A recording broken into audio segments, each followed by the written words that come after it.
রামবতী কমলনগরে প্রশাসনের নাকের ডগায় অবৈধ ইটভাটা বিপন্ন পরিবেশ মরণ ফাঁদে এলাকাবাসী। মোহাম্মদ হাসান হাওলাদার প্রতিবেদক, জেলা প্রতিনিধি, ছবিচিত্র বিস্তারিত। লক্ষ্মীপুর জেলার কমলনগর উপজেলার চর মার্টিন ইউনিয়নে নিষিদ্ধ ও অবৈধ লার্কি বা লাকড়ি পোড়ানো ভাটা এবং হাওয়া ইটভাটার দাপটে জনজীবন অতিষ্ঠ হয়ে উঠেছে। বিশেষ করে ৪ নং ওয়ার্ডে গড়ে ওঠা এসব অবৈধ ইটভাটার বিষাক্ত ধোঁয়ায় কৃষিজমি ধ্বংস হওয়ার পাশাপাশি চরম স্বাস্থ্য ঝুঁকিতে পড়েছে সাধারণ মানুষ। স্থানীয় প্রশাসনের রহস্যজনক নীরব ভূমিকা নিয়ে জনমনে তীব্র ক্ষোভের সৃষ্টি হয়েছে। কৃষিজমি ও পরিবেশের করুণ দশা।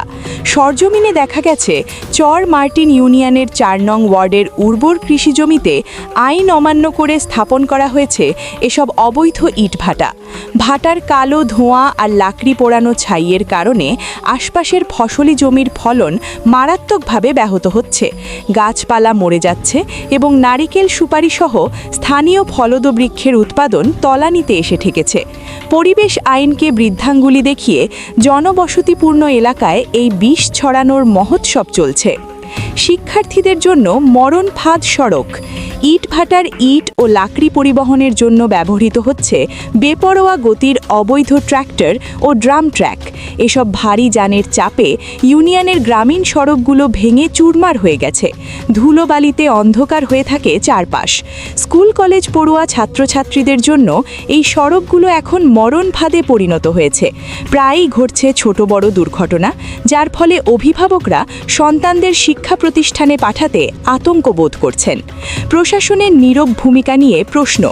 সরকারিভাবে লার্কি বা লাকড়ি পোড়ানো ভাটা সম্পূর্ণ নিষিদ্ধ হলেও কমলনগরের এই এলাকায় তা চলছে বুক ফুলিয়ে। এলাকাবাসীর অভিযোগ, বারবার মৌখিক ও লিখিতভাবে জানানো সত্ত্বেও প্রশাসন কোনো কার্যকর ব্যবস্থা নিচ্ছে না। প্রশাসনের এই নীরবতা অবৈধ ভাটা মালিকদের আরও বেপরোয়া করে তুলছে বলে মনে করেন সচেতন নাগরিক সমাজ। ভুক্তভোগীদের আকুতি।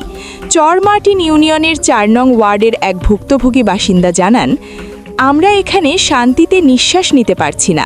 কৃষি জমি শেষ হয়ে যাচ্ছে, রাস্তা দিয়ে হাঁটা যায় না। প্রশাসনের কাছে আমাদের দাবি, এই অবৈধ মরণ ফাঁদগুলো দ্রুত বন্ধ করা হোক এবং আমাদের চলাচলের রাস্তাগুলো সংস্কার করা হোক। সংশ্লিষ্ট কর্তৃপক্ষের দৃষ্টি আকর্ষণ।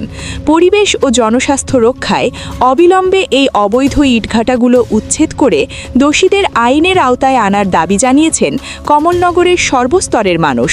অন্যথায় আরও বড় ধরনের বিপর্যয়ের আশঙ্কা করছেন পরিবেশবিদরা।